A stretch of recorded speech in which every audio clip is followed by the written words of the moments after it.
Bismillahirrahmanirrahim. Assalamualaikum warahmatullahi wabarakatuh. Alhamdulillahirabbil alamin.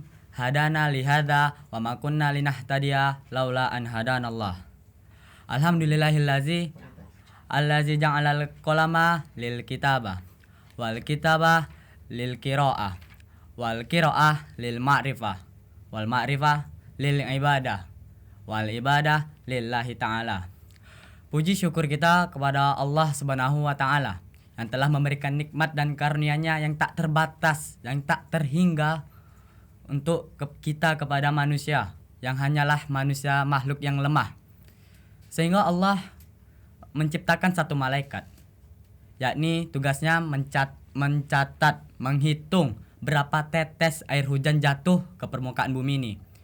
Malaikat tersebut memiliki banyak jari dan juga mempercepat hitungannya.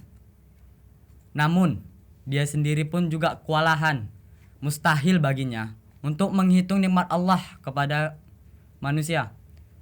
Jika satu persatu anggota tubuh kita dijual, dinilaikan semua harganya, itu pasti pun orang kaya di dunia ini nggak akan mampu membelinya. Apalagi yang seperti pikiran atau otak, itu mustahil untuk dibeli. Oleh karena itu, kita harus bersyukur kepada Allah Subhanahu wa taala. Namun masih banyak umat manusia yang selalu berbuat maksiat dengan nikmat Allah. Ini sebuah perbuatan tercela. Dengan mengucapkan alhamdulillahirabbil alamin.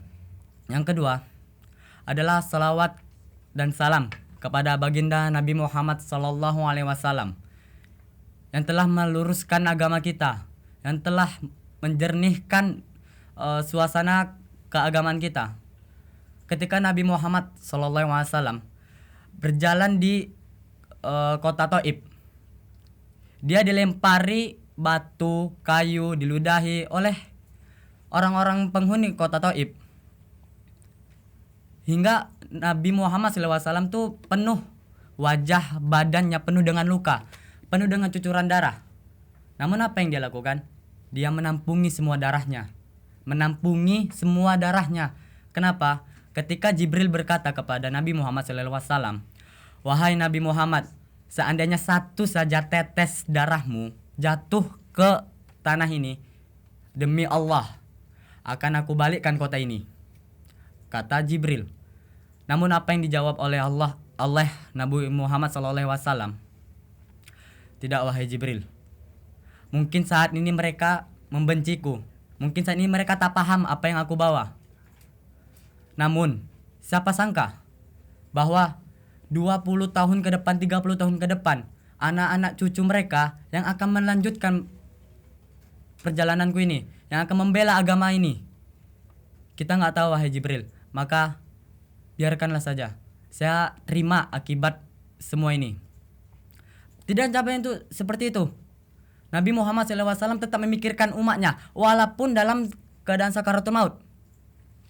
Ketika nyawanya ingin dicabut, baru sampai mata kaki, dia berkata kepada malaikat maut, "Wahai malaikat maut, apakah betul segini sakitnya kah rasa sakaratul maut?" Apa yang dijawab malaikat maut tersebut? "Betul, baginda Rasul. Segini adalah yang paling kecil sakitnya yang kau rasakan." Apa yang dikatakan Nabi Muhammad SAW? Masya Allah, jika memang segini sakitnya, maka tumpahkanlah semua rasa sakit sakaratul maut umatku kepadaku. Biarkan aku yang menanggunginya. Subhanallah, walhamdulillah. Kita sudah diberikan pemimpin yang baik. Kita sudah diberikan suri tauladan yang patut untuk kita contohi.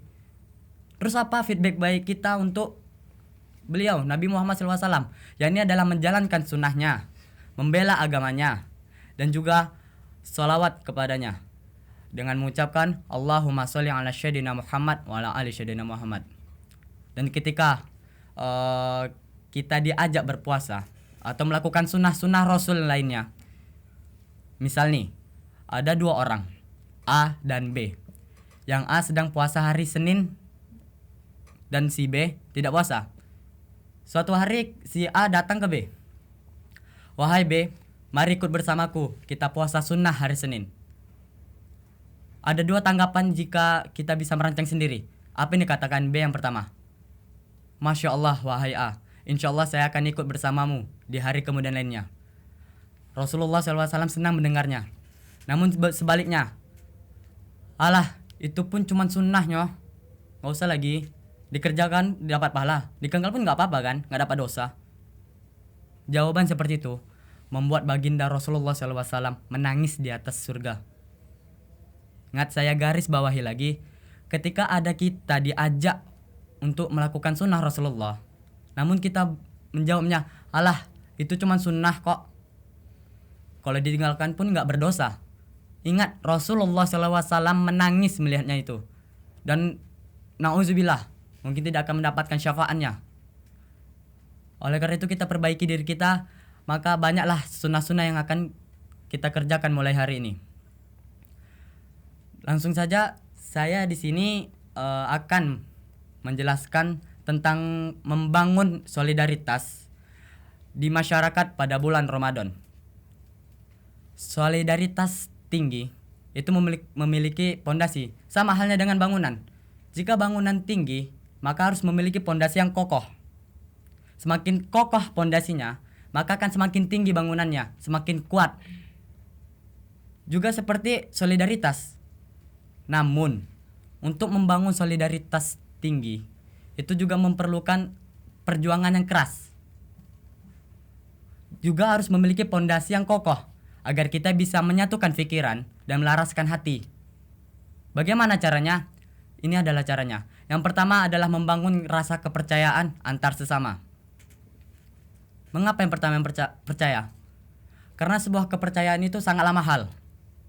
Jika ada seseorang mempercayakan suatu amanah kepada kita, maka kita harus menjaga dengan baik sebuah kepercayaan tersebut.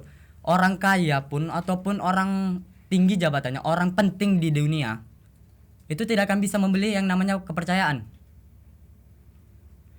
Jika udah seseorang percaya sama kita, jangan pernah merusaknya. Saya ulangi lagi, jangan pernah merusaknya. Karena bisa jadi jika kita merusaknya sekali, orang itu ataupun semua orang itu akan berpandang buruk kita selalu dimanapun kita berada. Dan yang lebih menakutkannya lagi, mohon maaf, mungkin ada yang kena gangguan jiwa ataupun trauma yang dalam. Harga sebuah percaya itu sangatlah mahal. Diibaratkan seperti satu kertas ini. Ini kertas masih bagus. Anggaplah ini sebuah kepercayaan seseorang kepada kita. Jika kita berbohong, maka ada satu lipatan. Berbohong lagi, satu lipatan lagi. Berbohong lagi, dan berbohong lagi. Hingga menjadi remukan atau bisa disebut sampah. Jika kita sudah berbicara baik-baik kepadanya, kita membangun sebuah kepercayaan lagi. Ini kepercayaan seseorang akan kembali bentuk semula, namun tidak serapi dan tidak sebagus yang pertama. Ingat, ini sebelum kita merusak kepercayaan, dan ini setelah kita merusak kepercayaan dan membangun kepercayaan itu lagi. Maka jangan pernah sekali-sekali meremehkan sebuah kepercayaan. Yang kedua adalah husnuzon atau berprasangka baik.